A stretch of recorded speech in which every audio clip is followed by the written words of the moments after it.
Happy Asmara dijodohkan dengan Bupati Tuban usai putus dari Denny Caknan.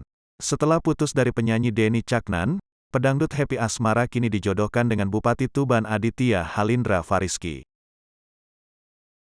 Happy Asmara dijodohkan dengan Aditya Halindra Fariski menyusul beredarnya video kedekatan keduanya di jagat maya.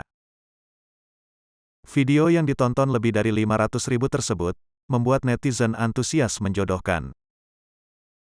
Bahkan, banyak yang beranggapan keduanya dirasa cocok menjadi pasangan.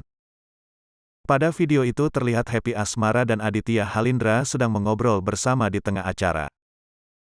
Saat itu, Happy Asmara hendak naik ke atas panggung, tetap Aditya Halindra seperti sedang memberikan arahan. Beberapa waktu lalu, Happy Asmara memang mengaku masih menjalin komunikasi dengan Denny Caknan. Pelantun tak ikhlasno itu memang sedang mencari calon suami yang tepat untuknya. Ia mengatakan usianya sudah memasuki target untuk menikah. Hingga kini, pun belum beredar kabar pasti mengenai kedekatan Happy dengan Aditya.